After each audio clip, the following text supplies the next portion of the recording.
If I could have your attention, please, we'll get started. Good afternoon. My name is Joe Phillips. I'm Dean of the Albert School, and it's my pleasure to welcome you to this event, the PMI China Lecture.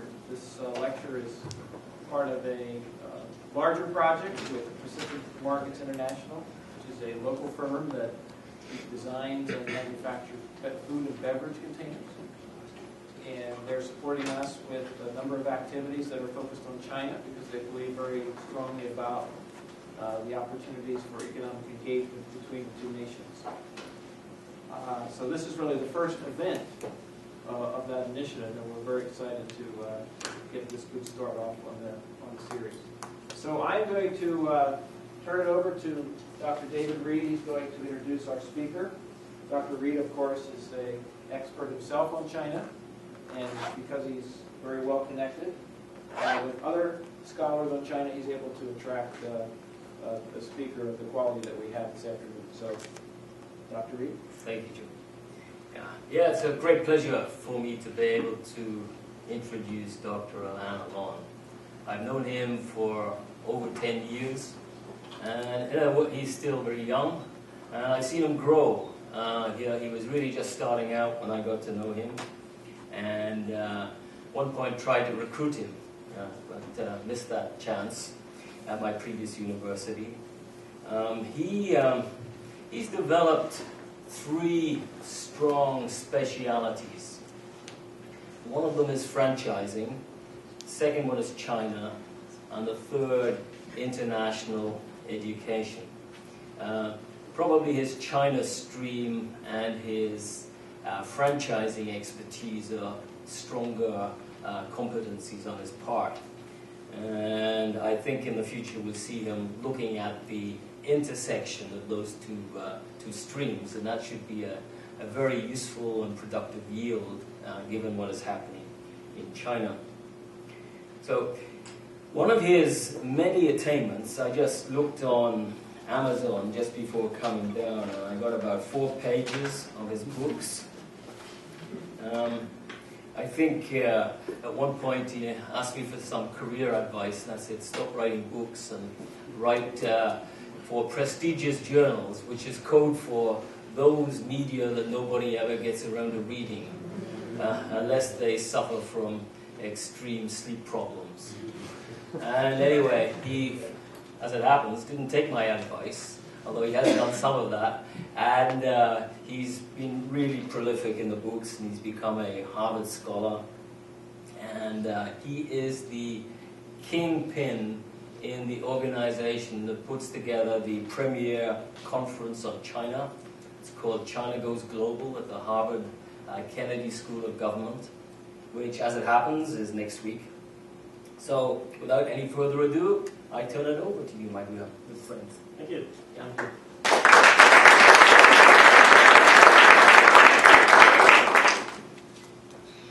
Good afternoon, everyone. Today I want to speak to you about the environment in China, and I'm just curious how many of you have been in China before, if I could see a show of hands. Wow, that's very impressive, and I guess not surprising that you're here, because once you go to China, I think you fall in love with China. China has something very mystical and very special about it. And I, too, have gotten the yellow fever and have learned to enjoy China and to learn about China. And since about 1999, which was the first time I went to Shanghai to teach, I've gotten back there twice or sometimes 3 times a year to teach in some of the Chinese prestigious MBA programs, as well as do a number of consulting projects, both for Chinese companies that are interested in emulating the American business methods, as well as American businesses who were interested in entering the Chinese market. And what I want to do today is to share with you some of my experiences researching about China. In fact, some of these images are images of some of the books that I've written, and some of my experiences and what I've learned from the last decade or so of operating in China. And the title of the lecture today is Changing the Socio-Economic and Political Environment in China, because even in the short period of time that I spent in China, it's been quite a remarkable change, and the country has evolved, and so did the economic, social, and political environments. So I thought a good way to start is to show you an area of Shanghai, and Shanghai is kind of my second home, and I've been going back and forth to Shanghai, although I've also visited about 20 different cities in China. I probably traveled within China more than I've traveled within America. In fact, this is my first time to Seattle, so thank you for inviting me over here and allowing me to share some of my thoughts. I thought I'll start with an area of Shanghai called Pudong. And Pudong is an area that in 1990 looked like this. Pudong is also known as Pujersey because like Jersey, it is kind of the suburb of Puxi, or the suburbs of New York City, if you will, the suburb of the Shanghai kind of downtown business center. It is in fact where there is a tremendous amount of economic development, real estate development, and the prestigious China-Europe International Business School is also located there. This is Pudong in 2005. Okay, so this area here is Pudong. And I just wanted to give you kind of a sense, instead of showing you a bunch of statistics about China, I just want to give you a sense and a chance to look at the difference. And if you can see here, the kind of the vague outline of a building, I believe it's this building right here. Okay, so Pudong was nothing but a bunch of rice fields, and the progress that China has made in building Pudong is quite remarkable.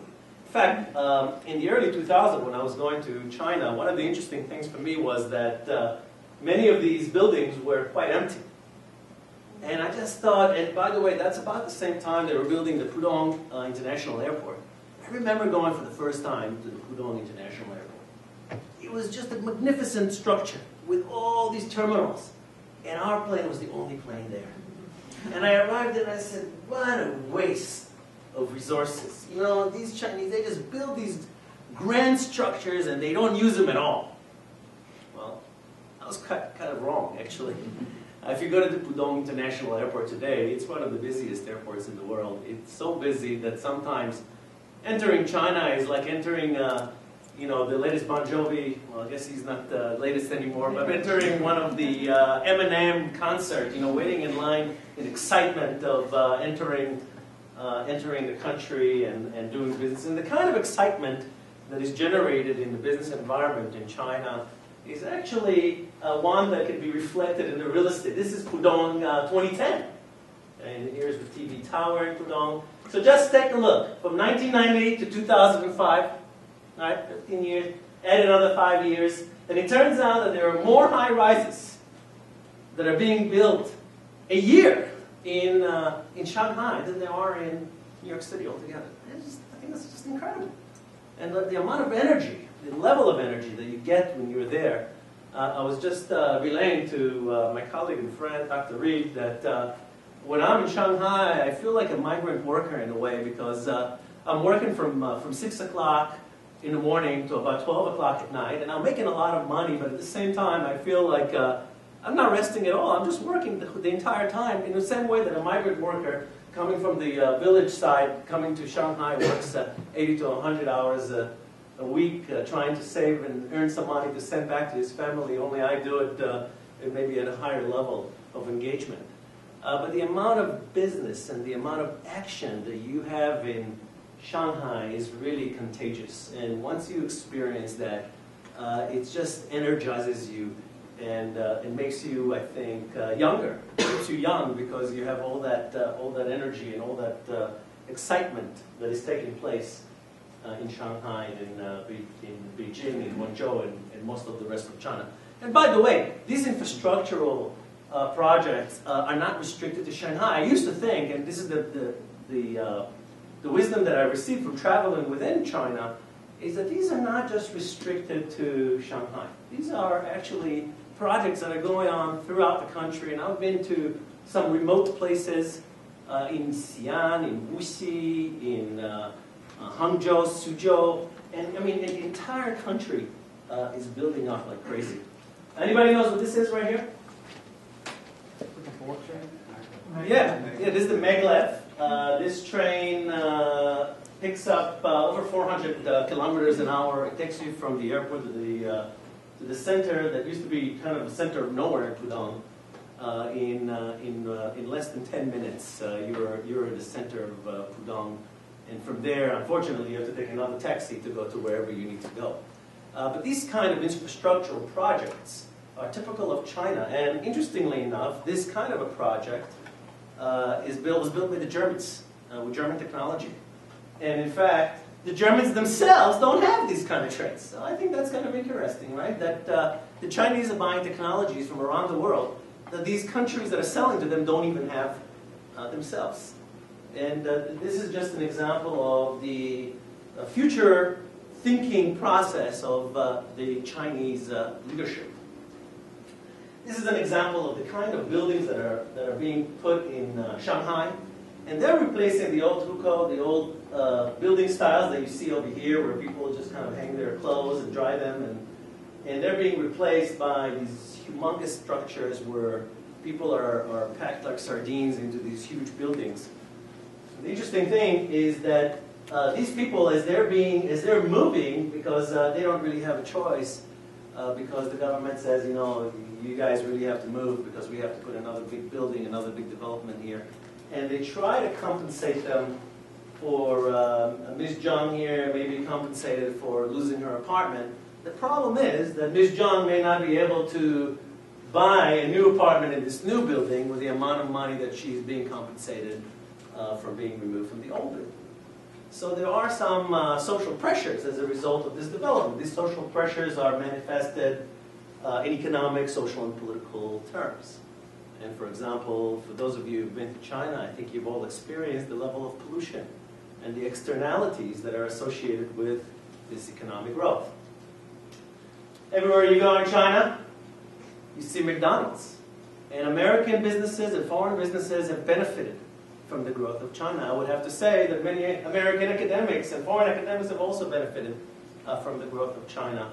And certainly, I think teaching about Chinese business is becoming quite common in most American universities. As we understand, these countries are likely to take leadership positions, at least in their respective regional economies. What are the business leaders of America and the business leaders of the multinational companies saying? Jeff Immelt, GE CEO, said, either you'll be a big investor in China or your biggest competitor will come from China. Eastman Kodak's chairman, George Fisher, once said, to be the leader in the world, you have to also be a leader in China. And I particularly like Dr. Martin Posch's statement, Volkswagen Asia Pacific president. He said that for us, it's not a question of how risky it is to invest in China. And by the way, there are a lot of risks in investing in China. We can talk about them later. But rather, how risky it is not to invest in China.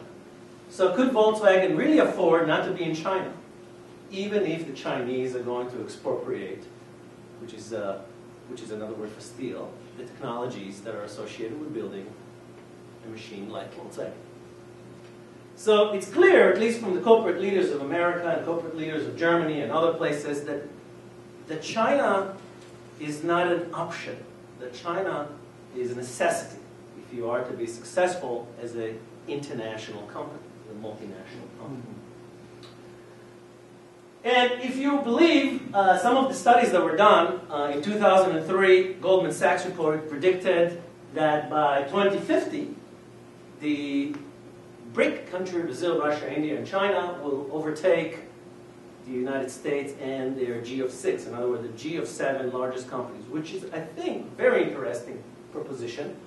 Because, first of all, it assumes that China will be, based on current projections, the largest economy in the world in terms of their overall GDP. And it means that the country that is now going to be the leader economically is also going to be a less developed country, or a developing country. I think that's going to have some interesting manifestations. So if you look at it, China, US, and India are going to be the largest three economies in the world. And they will be followed by Japan. They will almost dwarf Japan and Brazil and Russia, UK, Germany, France, and Italy. So China, in fact, if you really look at the latest statistics from the IMF, is expected to surpass America in terms of purchasing power parity GDP. And by the way, you have to be very careful of purchasing power parity. By 2015. Within 4 years, ladies and gentlemen, China will be the largest economy in the world. And I think that's quite a phenomenal statistic to think about that at all, just by itself.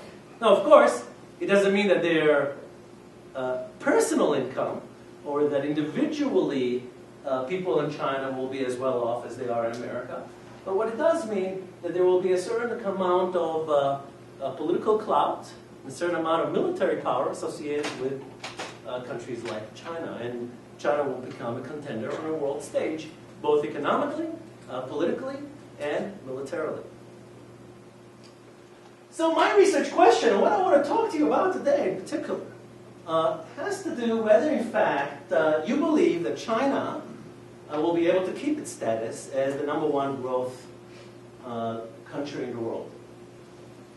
And I think that's a pretty interesting research question, because we assume that these kind of current projections, based even on some of the pictures that I showed you, will continue in perpetuity, that China will continue to develop.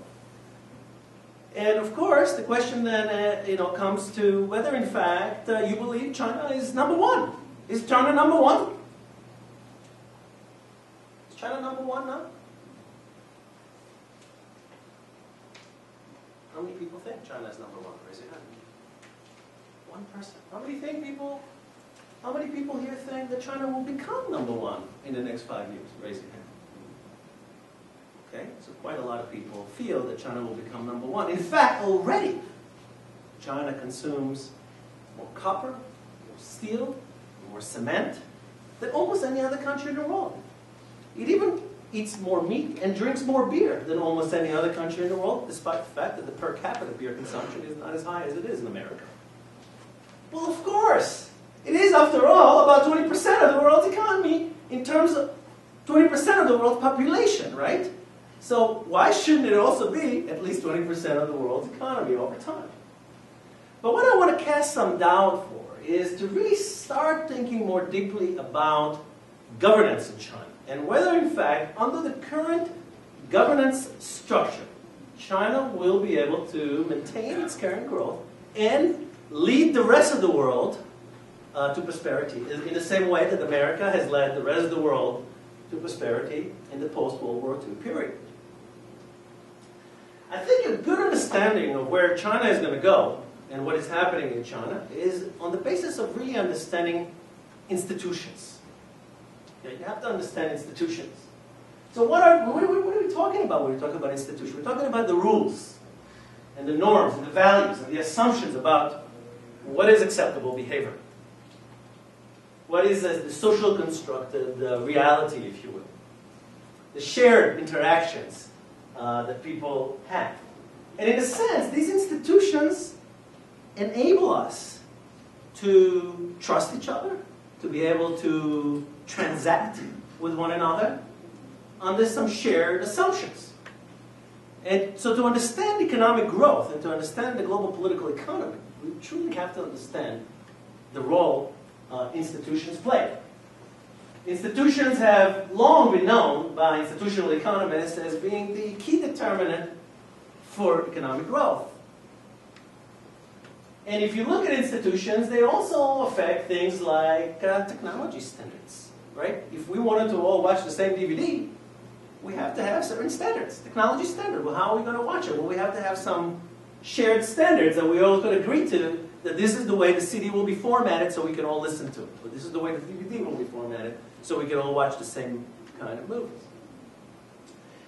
But the problem is with institutions that they're not simply something that people write down and agree to. It has to be something that people buy into.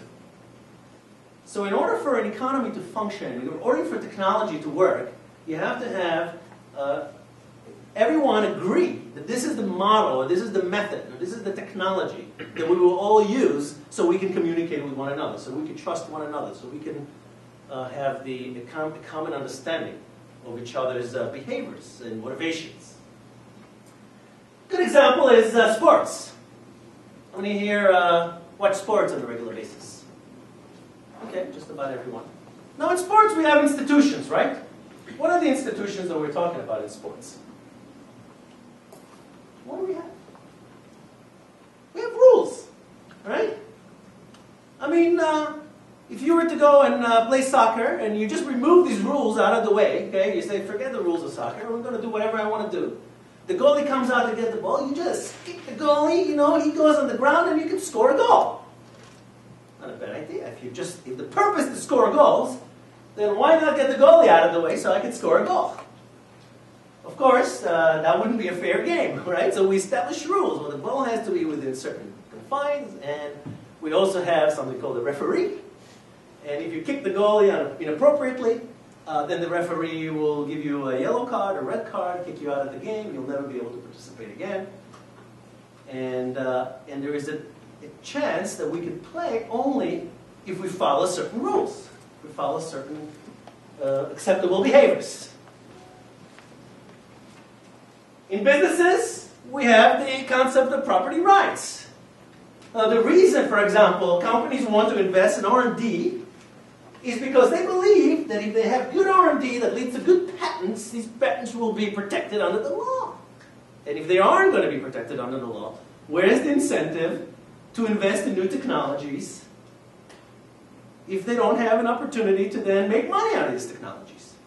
If you want to know why Chinese companies have not been innovative, I think part of the reason is that these Chinese companies did not feel that if they're going to innovate, if they're going to invest in R&D, they can get a return from this R&D. In fact, it's just much easier to take the R&D that the foreign companies have done and simply expropriate it, put it in a product that the Chinese made, and not incur the costs associated with developing this R&D to begin with. And, of course, there is the rules of traffic, right?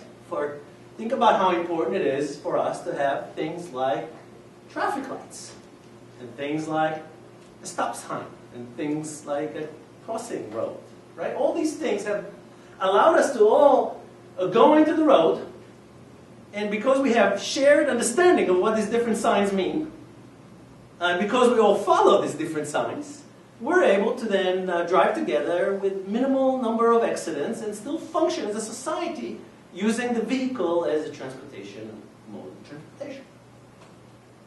So the rules, the institutions that we establish, essentially determine the future of our societies.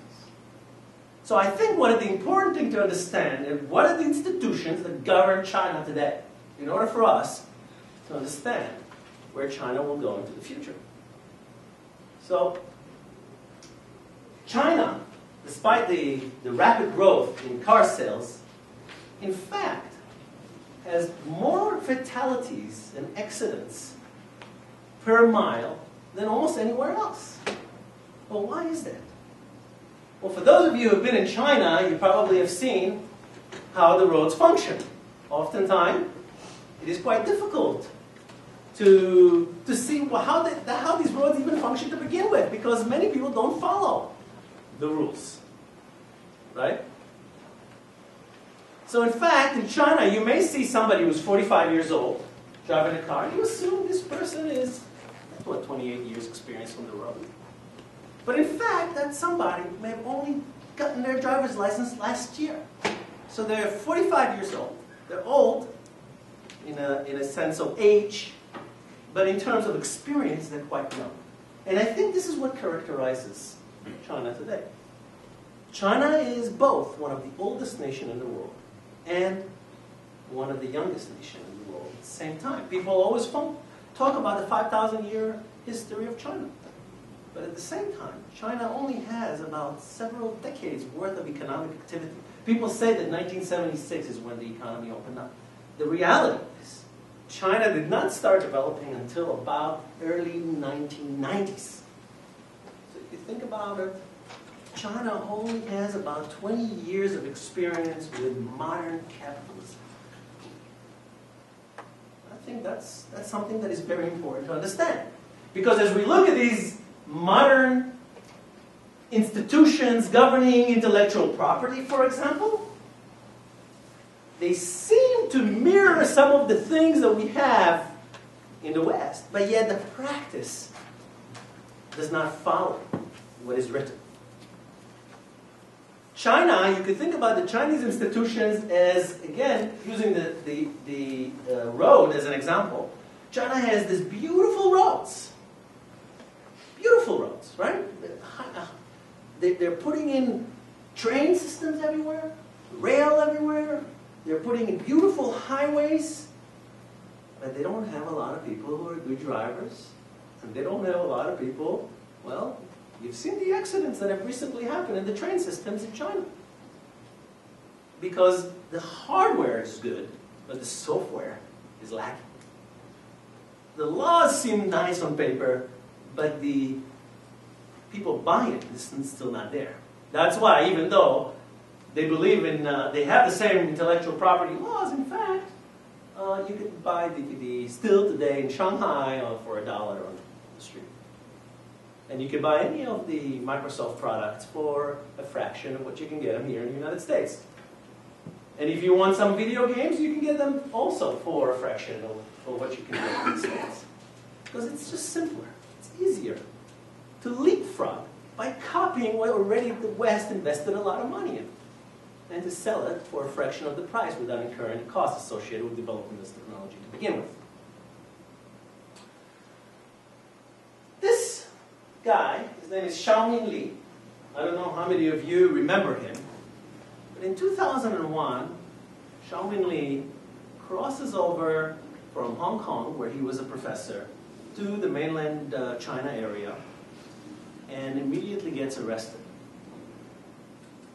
and detained without trial for several months on the charges of spying.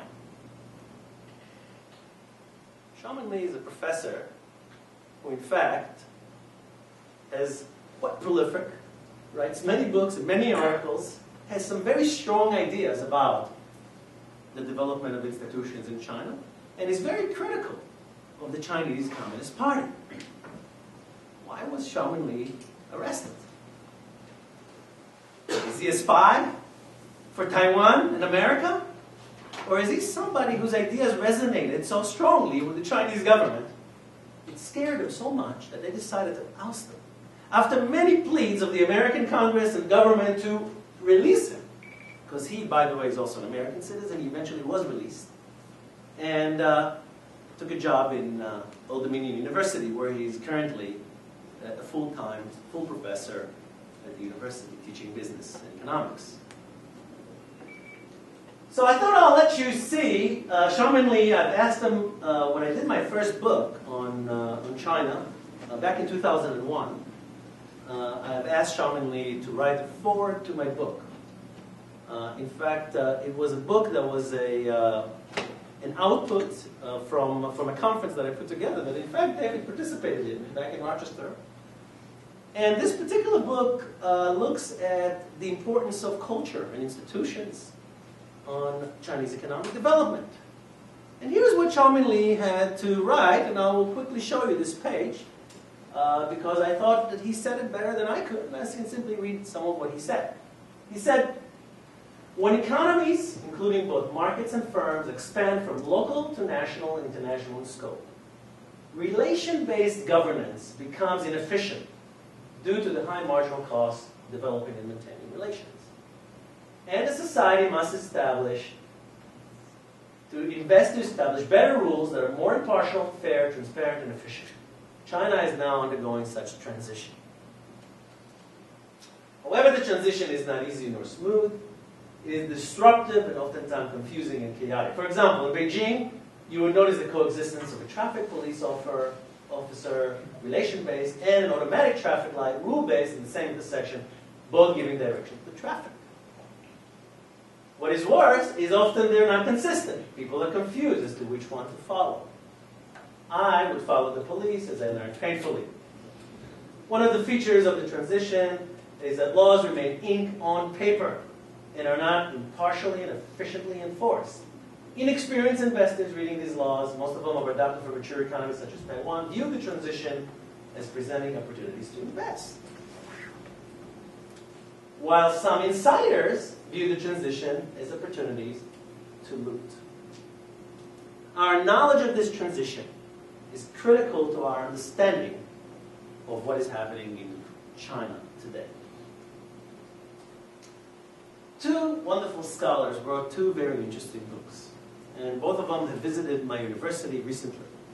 One of them, Martin Jacks, recently came out with his book, When China Rules the World. And his argument is simple, that China will inevitably rule the world in the 21st century. In fact, he argues that China is already, in many ways, ruling the world. He goes through the entire history of China, dynastic history, where he actually shows that China is not a nation state, but a civilization state. I think it's an interesting argument, because if you look at the history of China, in fact, China didn't have borders in its history. It was seen as kind of the center of gravity, if you will, for intellectualism and culture.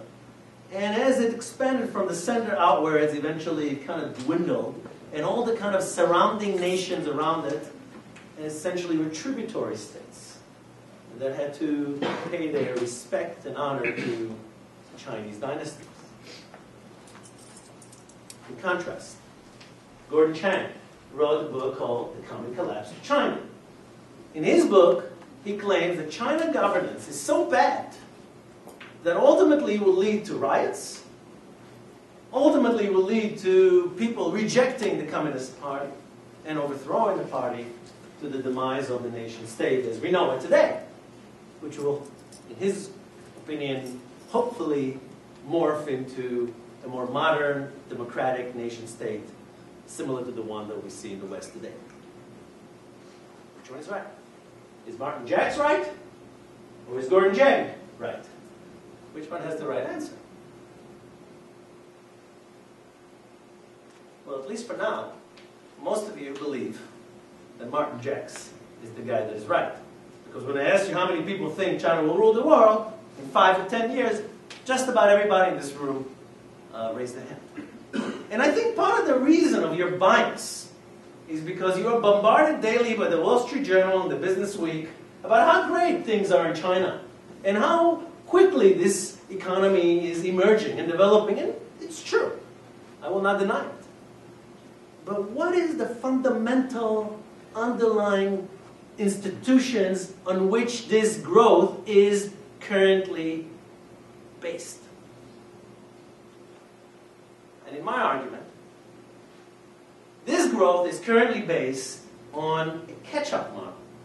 Simply said, China was so far behind that much of the growth that has happened in China till now is simply catching up. And it could be done fairly quickly, simply by, let's say, imitating and stealing technologies, or simply by allowing people to transact freely and to have the opportunity to become rich. So China is opening up, or what I say, economic liberalization in China, in fact, has led to much of the economic growth that we've seen in the post-1976 world. But China, in my opinion, will reach a limit quite quickly, where the GDP per capita of individual will plateau. It's the middle income trap, if you will, because China is still, at the moment, is a Guanxi-based economy, an economy based on relations. And that means that as we develop from being a small company to a medium-sized company, we are relying on our relations. But as you can see, as we're developing from a regional company to a national company, the relations that we have limits. We must rely on the rule of law. We must rely on our ability to transact with others because we trust the contracts that we sign. And in fact, one of the great things that this country has to offer is strong institutions, is a good commercial law that allows us to transact with one another and to trust the contract Not because we trust the individuals we work with per se, but because we trust the systems in which it is embedded. So much of the investments that we have made in building a legal infrastructure, for example, in this country, is based on common law. It's based on many years of developing and improving and training lawyers and training judges to ultimately have the kind of legal system that we have today. So I thought that a good way to understand what is happening in China is to understand the way this country is governed. In other words, what are the institutions that exist in China? So, what is governance? What are we talking about? We're talking about the same traditions and institutions which we talked about earlier. It's about how governments are selected, monitored, and replaced. It's about the capacity of government to effectively formulate and implement sound policies. And it's about the state respecting citizens and the citizens finding the state as a legitimate actor. So governance, in a sense, is the prerequisite. Good governance, in a sense, is a prerequisite for sustainable economic growth. Can you really have crummy governance and sustainable economic growth? Arguably, that is a very difficult proposition. Because if we don't trust each other, if we can't operate, we don't trust the institutions in the country, how can we, in fact, move from being simply a localized, family-owned business to being a regional, national, or international business? This definition was taken by a very important study by Kaufman and Carey that is actually an ongoing project by the World Bank that takes notice of the entire world on an annual basis for some time, using all the available indicators on governance.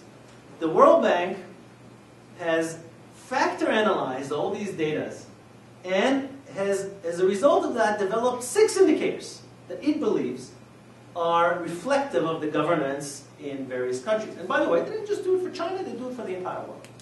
Okay, in a moment I'm going to show you some heat maps that allow you to see how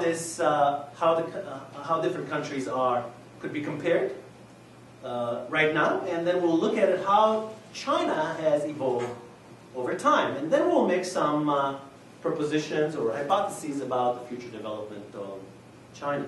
So these 6 indicators include voice and accountability, political stability, and absence of violence, government effectiveness, regulatory quality, rule of law, and control over corruption. More specifically, the voice and accountability is about the ability of citizens to participate in the selection of their government. Okay? Maybe the closest thing to democracy. Political stability is the perceptions of the likelihood that the government will be destabilized or overthrown by unconstitutional or violent means. Government effectiveness has to do with the quality of public and civil services. Regulatory quality has to do with the ability of government to formulate and implement sound policies and regulations. The rule of law is the extent to which agents have confidence in and abide by the rules of society.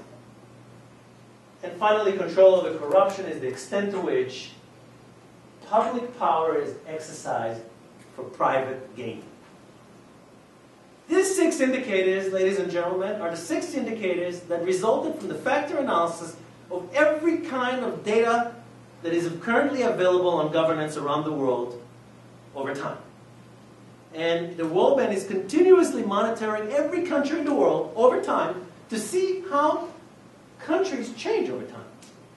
And increasingly now, some of those governance indicators are tied to financial aid, for example, and to the ability, to the willingness of the World Bank, for example, to make loans and invest in projects in many of these countries because they would like to see results associated with this governance. So let me show you the heat maps real quickly.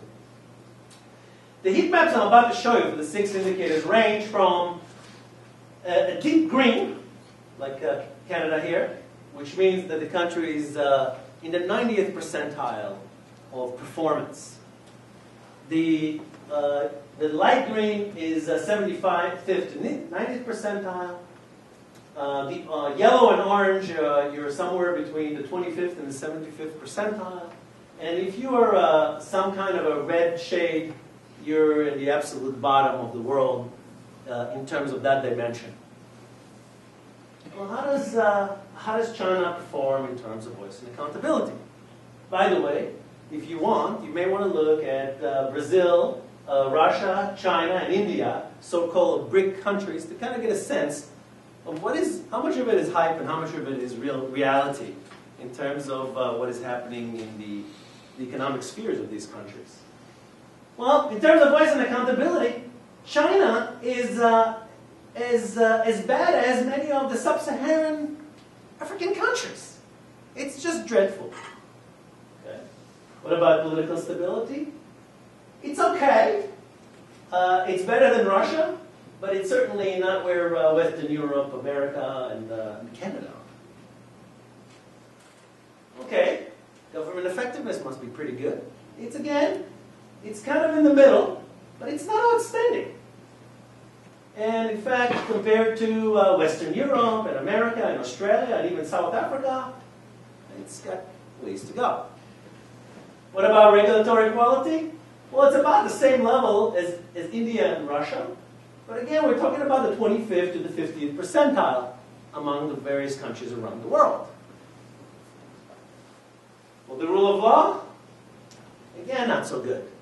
About the 25th to 50th percentile in the world in terms of being able to trust the rules that are in place.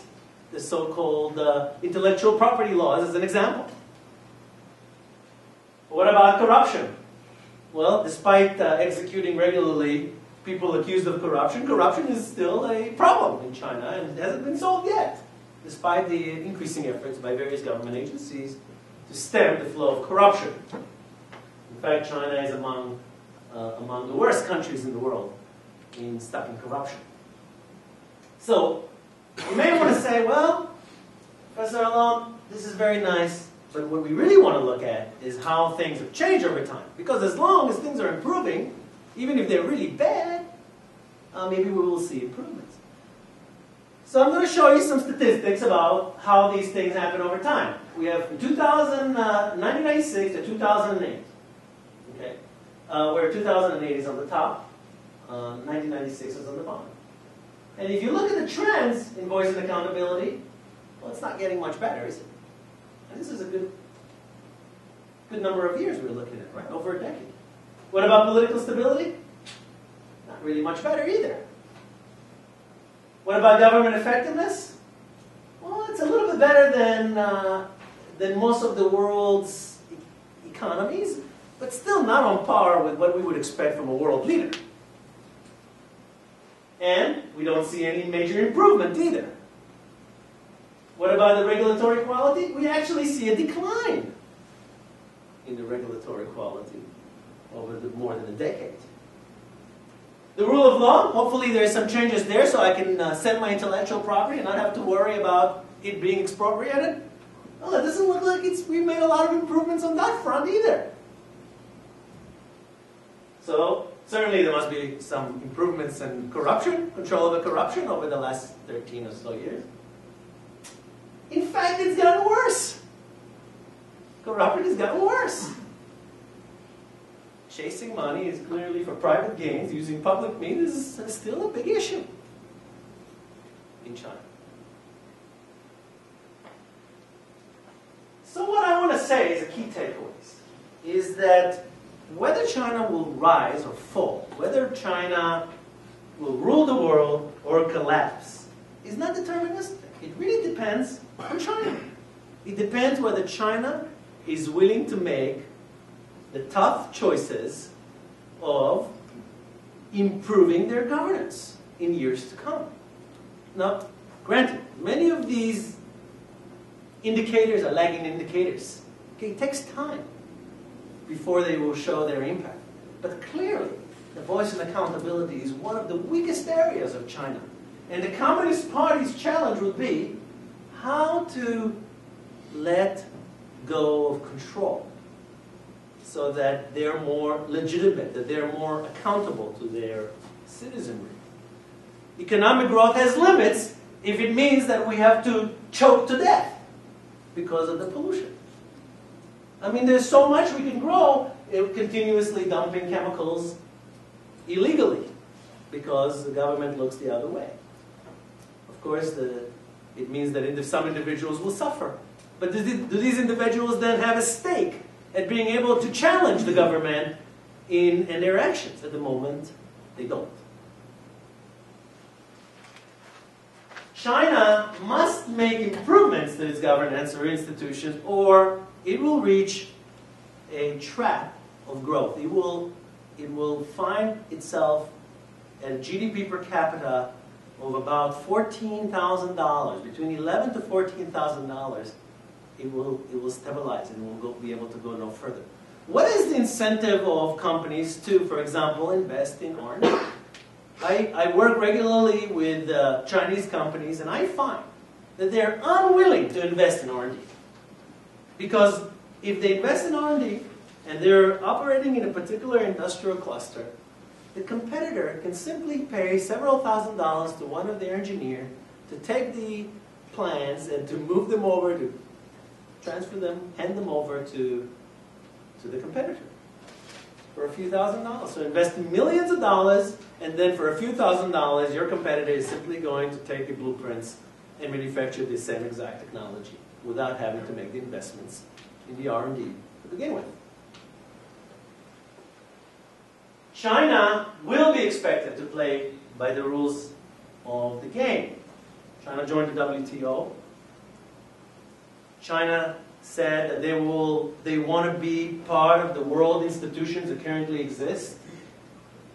They want to create a new currency that will not simply rely on the American dollar. China says it wants to be a responsible player in global politics and participate in peacekeeping operations around the world. Well, if it plans to do all these things, it needs to first look internally. What it does internally to its own citizenry before it imposes justice on the rest of the world. Or they have another option. China can say simply, we don't agree with these old institutions, the post-World War II American-led institutions. We're going to develop our own.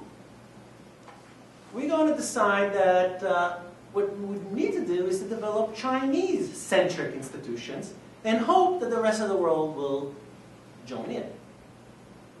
Right now, China has agreements with Russia over security matters, for example. And it has even excluded America from some of these agreements, which I think is quite interesting. China has taken a leading role in the Asia-Pacific region in, for example, stabilizing North Korea. China, in fact, North Korea is a tributary state to China. So China actually has full control over North Korea, but has the best interest to keep North Korea a little bit of a rogue nation. I thought I'll finish with a Chinese sentence, which I think is from the Tao Te Ching, from Lao Tzu. And it says, essentially say, Dao ke Dao fei chang Dao, Ming ke Ming fei chang Ming.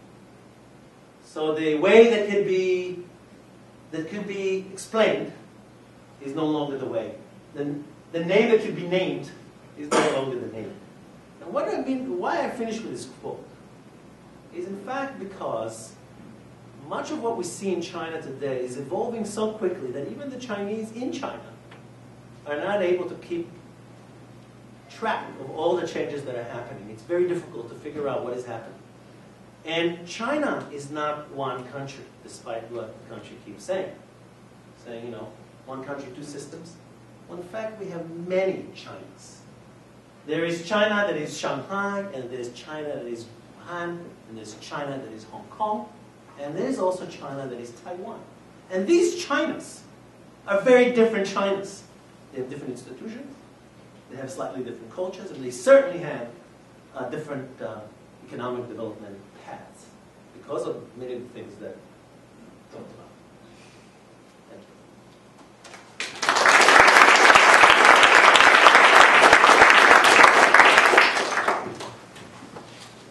you. We'll open it up for questions from anyone, discussions, thoughts, issues.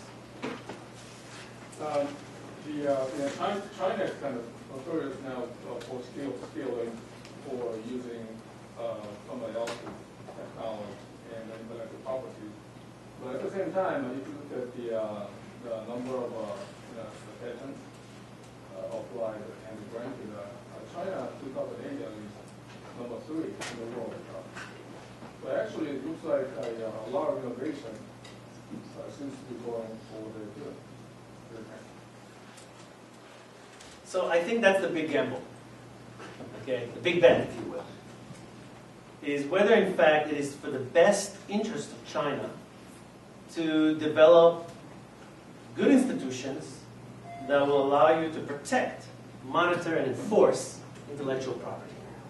And in my opinion, that will only happen when it is in China's best interest to keep those intellectual properties protected. And when will that will happen is when Chinese technology will be expropriated by other countries in the world and stolen by other countries in the world that maybe are less developed than China. China will scream foul. China will say, wait a second. We developed this missile technology. You can't just take it. Right? So I think at the moment it's very convenient for China to expropriate other people's technology and to look the other way because it actually helps them leapfrog. Instead of developing my own technology, you know how long it takes to develop a technology? Why don't we simply reverse engineer or work with our joint venture partner to learn everything they know and simply implement it? And we could save ourselves a lot of time and a lot of money by simply doing that. In fact, I would argue that in many industries, including the automobile industry, it is the intent and purpose of these joint ventures to take as much of the knowledge and technology from the Western firm and to implement it in their own firms. The problem with Chinese companies' ability to do that, however, is absorptive capacity. To what extent can they absorb all these new technologies? And more importantly, to what extent can they learn how to develop the very technologies that they acquired? At the moment, it doesn't seem like the Chinese companies have a strong ability to internalize the knowledge development piece. They're able to absorb many of these technologies, but they're not yet able to develop these nascent technologies themselves. Yeah, but in terms of a number of patents, they are number 3 or number 5. And then also the... What does that mean? What does that mean, number of patents? I mean, I could file 5 patents today. Yeah. I mean, the number of patents is not really what's important. What's important is the value of the patents. Well, that's true too. But at the same time, if you look at a number of graduates in science and engineering, also there are a whole lot more over there than here. Isn't that kind of bad? Again, you shouldn't look at the number. You should look at the quality. Let us look at what a typical engineering PhD from the non-Chinese Ivy League schools. What are they able to produce? And what would somebody with similar PhD in America or Europe is able to produce or invent? At the moment, it's not comparable. In fact, the pressure for Chinese academics to publish is so strong that even in their leading universities, like Jiao Tong University, they simply copy and paste. Academics, not students, copy and paste and cheat and lie on the statistics they receive. There's not one case, it's not 2 cases, it's hundreds of these cases. And by the way, some of my own colleagues in China are still currently doing this. Why? Because they're desperate. Because they are told, you must publish or perish, just like we were told in America. But they don't have the knowledge, they don't have the prerequisites, they don't have the educational background that we have. So what can they do? Copy and paste. And maybe that's kind of the same process that is happening in the corporate world, also happening in the academic world. Have you had a chance to review some Chinese papers from Chinese scholars from China? When you were reviewing for journals, have you had a chance? They write in English or Yeah, in English. Have you looked at some of them? Dreadful. Really dreadful, unfortunately. Sir? Let's say for the purpose of argumentation that China fails to make this transition from relation-based to rules-based governance, or doesn't make it fast enough. Mm-hmm. and at some point Gordon Chang is right, Yeah. at least about part of China imploding. Yeah. What would a failed China look like to you? And what would the implications of a failed China, in your view, be for the United States and the rest of the world? It's so difficult to predict, and it's a very good question. I really I don't even want to think about it, because I think the consequences will be dire. And I'd like to think that, and I do believe, in fact, I actually made a presentation similar to that, a little bit more toned down. This year, when I was in the Chinese Leadership Executive Council of the Communist Party in Pudong, I gave a presentation where I talked about institutions. They're well aware of these problems. And unlike the Russians, they have taken some responsibility for it. And they're saying, yes, it's true. Okay, whereas the Russians, for example, simply deny or blame the World Bank for being biased against Russia. The Chinese are saying, yes, we do have a problem. We understand we have a problem with corruption. We'll try to stem it. For example, one of the things that they've done is, if you're a leader of a state-owned enterprise in China, you get a different kind of a passport. A passport that is limited. If you want to travel, if you're a dean of a Chinese university, you need to get permission. If you go for more than 1 week overseas, you must get permission, not from your superiors, but from the government. So corruption is so endemic that they understand that they limit all their top executives and all their top officials so that they can control them. So I think they're taking steps to improve it. I don't think necessarily those are the best steps. And I don't predict the collapse like Gordon Chang. I believe that China will plateau. That in order to, at the moment they're a manufacturing economy, and they're doing very good as manufacturers, but to move from being in a manufacturing economy to innovation-based economy is a big transition. Again, going back to numbers. Look at the countries like Israel, with 4 or 5 million people, and how many innovations are coming out, commercial innovations that are coming out of a small, tiny little country with numbers that are dwarfed by America and Europe, yet innovations that are equally powerful from the ones that are emerging from the developed countries. I don't want to think about it because I think the results will be absolutely disastrous. It's in the best interest of America to make sure that China is stable. And this is, I think, one of the reasons that we are pushing China, but we're not pushing them too far, too fast. We're pushing them to liberalize, but we also are willing to tolerate a certain amount of abuses by the Chinese government. We allow them to enter the WTO even though they violate WTO rules regularly. We haven't even sued them for many of these rules. Only now we're starting to pursue them because, ironically, they're using the WTO against America.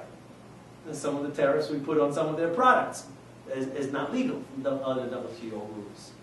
So we're starting to use international institutions to engage China. And what the American policy has been is to make China as integrated as possible into the world economy, including being able to tolerate a huge trade deficit with China, only to make sure that it becomes a responsible stakeholder in the global economy. Now, under the current economic recessionary environment, I'm not sure how much longer we would be willing to tolerate unfair competition, currency manipulation, and a growing trade deficit. It's not clear that the United States is willing to continuously do that in perpetuity. We would like to see improvements. We may get a short answer to that on Monday if the Senate, in fact, votes closer and takes up the Brown-Schumer bill.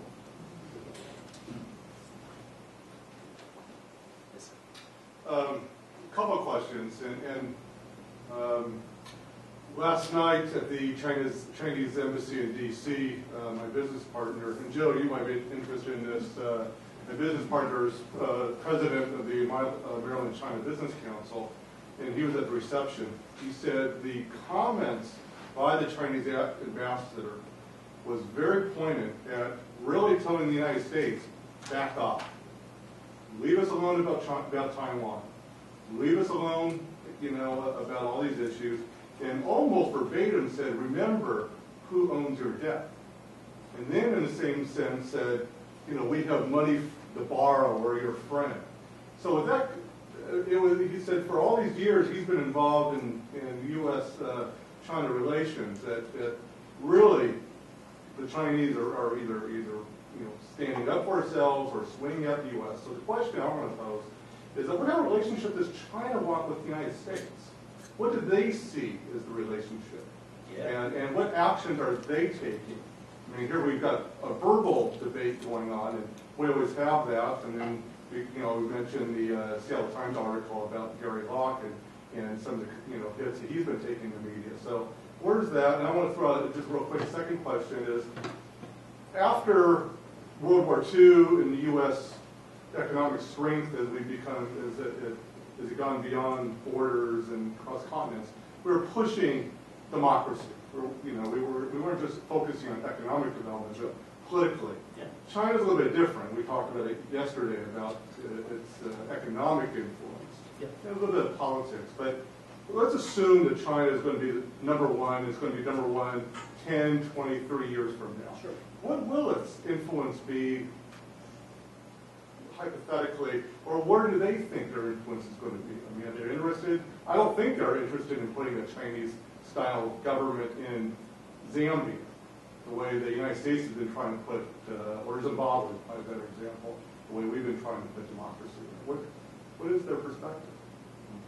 So maybe I'll start with the first question. I think that China views, not India, but America as a strategic competitor. I mean, I think the kind of the debates that we have now about China versus India, I think were manufactured by Indians, developed and propagated by Indians, and to some extent accepted here. But I think the real debate in China is China versus America. Will China be able to overtake America on multiple dimensions? And I think they see the paradoxes in American policy. For example, we now criticize China for meddling in other Asian countries' businesses, and we say, well, China is using these countries as their backyards. But let us not forget that the backyard theory is the Monroe Doctrine, developed by America by the United States for Latin America. So China is using some of our own rhetoric against us now. We've always told the countries around the world, you must be fiscally responsible. You must follow strict IMF guidelines. And if you are to spend some, if we're going to give you some money, right? Didn't we say that to all these developing countries before their crises, after their crises? We'll give you some money, but you have to be responsible. You have to stop spending like drunken sailors. You have to really take control of your finances. Unemployment notwithstanding, political stability notwithstanding, you must have discipline. And now they're using the same rhetoric against us. They say, wait a second, isn't that your policies? Not to have out of control fiscal deficits? Isn't it your policies to balance your spending and to offset it with appropriate policy, even if it means that you have more unemployment and even if it means that your government will be ousted as a result? So, in fact, China is very clever in using some of our own rhetoric, some of our own terminology against us. And I think that China sees us as a competitor, both in terms not only as a competitor, but as an adversary. So I think we're already in conflict with China. I think China resents the fact that we're meddling with issues of Taiwan. In fact, Taiwan is an artificial construct. Taiwan will not be a country if it wasn't for America. Taiwan would already be a long time ago a China if it wasn't for the American protection of Taiwan. So here we are telling them not to mess around with other countries' policy, but yet we are far-reaching in our meddling in Asian affairs on a regular basis. Right? So I believe both an adversary and a competitor rather than a friend. So while the economic relationships are getting stronger, the political tension is also getting stronger, which I think is a very interesting situation, right? We're getting closer economically, but we're, on some levels, becoming further and further apart. For example, there's a lot of fear now about China building a naval power. I don't know if you've been following the the news on that. And we're really concerned. And it's very ironic that we're concerned because we spend more naval power than any other country. We dwarf them 10 times more than the next one over, right? Yet we're really concerned that China is now going to be able to take over the South China Sea and have control of the South China Sea. The second question. Can you repeat the second question? If China is number one in many aspects, 10, 20 years ago, their economic outreach is very strong already. Yeah. And I use the example of respecting the Democracy. democracy. That's the question. Okay. Government. China is not interested in democracy. China is interested in stability, harmony, Well, are they in maintaining the interested in government that they have. exporting their political theories the way we have been in the They last already have. 40 years? In fact, if there's one thing that they have had influence is that the Beijing consensus is now a competitor to the Washington consensus. That is to say that China has now given the developing world, the dictators around the world, a new model, including in the Middle East, by the way, even before the Arab Spring, that suggests that maybe the way to begin to develop is first start with the economics. Make sure that people have means to support a better future. Because if people have something to live for, people don't want to die in a revolution. Later on, maybe we'll worry about the political freedom. But at the moment, the first thing, think about things like women's rights. I mean, I think that part of the Chinese economic miracle is the fact that many Chinese families were allowing their 16-year-old daughters migrate to big cities and work for factories for minimal wages. I mean, if you think about the economic miracle in Guangzhou and in other places, the export-based manufacturing that requires, somebody putting the modules, the electronic modules together, somebody working in textile by sometimes 15, 16, 14-year-old girls. I mean, would the Arab world be open to that? No, right? But the fact of the matter, this provided a model for other countries to say, well, maybe we don't have to follow the IMF-based, the World Bank-based, the American-led policies. We have an alternative. And I think alternatives are good. The gentleman up there. Maybe this is the last question, okay? So, in the past, I've traveled to China before, and I hear people from America who say that if China were to say, call in their debt and say we want all the money, that they can't do that because they need us to buy their products. But then some of my friends who are from other Asian countries say that they can rely on the rest of the world to buy the products that they make. So I just wonder what you have to say about that. So let me first say that America is a very lucky country because we are one of the few countries in the world that can pay our debt in our own currency. Which simply means that if America wants to pay all the debt in the world that it has, it can simply just get the printer working a little harder and give them money, return the debt in depreciated dollars. How many countries, most countries, usually their economy will collapse and go into a hyperinflationary environment. America can do that because America, post-World War II, set up institutions and foreign banks, the central banks of foreign countries essentially have most of their reserves in US dollars. So we can also tax the world by simply printing more money. No other country in the world can do that. So, by the way, we're getting products and they're getting papers saying, I owe you. Now you tell me who's getting the better part of the deal. Okay? First of all. Second of all, China understands that. They're not stupid. The Chinese are very clever. And I have to say, even the Chinese government, it's a bunch of very smart people and well-educated people who understand the American way of thinking and thinking regularly on how to improve the conditions in China. Okay? And what they realized early on is that for China to prosper, China's development has to be internal, not externally based. Something that they've learned from the 1997 Asian crisis is an example. That if you base your economic growth simply on other countries' economic health, you are susceptible. And China, for example, in this latest recession has not been affected as much because if you look at many of the Chinese exports are actually based on imports of raw materials, some processing that happens for minimal wages and then re-exported overseas. So in fact, even if a lot of these exports go away, it also means that a lot of these imports will go away. China today is in a position to develop without the rest. China, even if it was closed away from the rest of the world altogether today, has the ability to develop at 5 or 6 or 7% a year.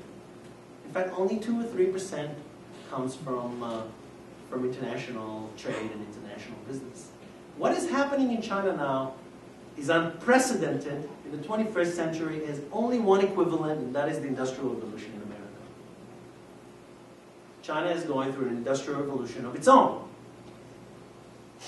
And its growth will depend on Chinese consumers or Chinese producers producing and for the Chinese consumers.